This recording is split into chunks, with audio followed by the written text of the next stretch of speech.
সূরা আল ফাতিহা কুরআনের মূল শিক্ষা ও রহস্য সূরাতুল ফাতিহা বিসমিল্লাহির রহমানির রহিম শুরু করছি আল্লাহর নামে যিনি পরম করুণাময় অতি দয়ালু আলহামদুলিল্লাহি রব্বিল আলামিন সকল প্রশংসা আল্লাহর জন্য যিনি সমগ্র জগতের প্রতিপালক আর রহমানির রহিম যিনি পরম করুণাময় অতি দয়ালু মালিকি ইয়াউমিদ্দিন বিচার দিবসের মালিক ইয়াকা না'বুদু ওয়া ইয়াকা নাস্তাঈন আমরা শুধুমাত্র তোমারই ইবাদত করি এবং শুধুমাত্র তোমারই সাহায্য চাই ইহদিনাস সিরাতাল মুস্তাকিমা আমাদেরকে সরল পথে পরিচালিত করো সিরাতাল্লাযীনা আন'আমতা আলাইহিম গায়রিল মাগদুবি আলাইহিম ওয়ালাদ-দাল্লিন সেই পথ যাদের প্রতি তুমি অনুগ্রহ করেছ যারা তোমার গজবের পাত্র নয় এবং যারা পথভ্রষ্টও নয় সংক্ষিপ্ত তাফসীর বিসমিল্লাহ আল্লাহর নাম নিয়ে যে কাজ শুরু করা হয় তাতে বরকত আসে আলহামদুলিল্লাহ প্রশংসা শুধু আল্লাহরই কারণ সব কিছুর সৃষ্টিকর্তা ও নিয়ন্ত্রক তিনি রাহমান ও রহিম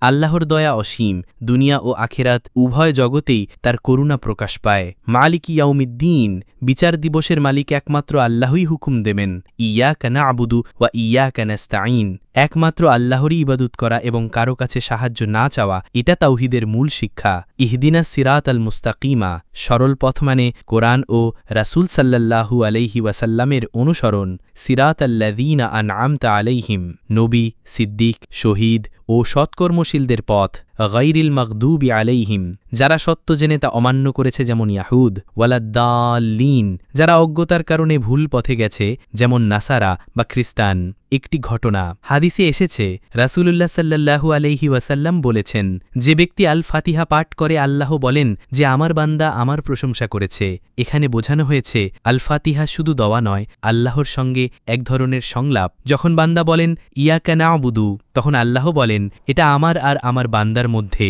অতএব আল ফাতিহা প্রতিদিন নামাজে বারবার পড়া মানে আল্লাহর সঙ্গে সরাসরি কথা বলা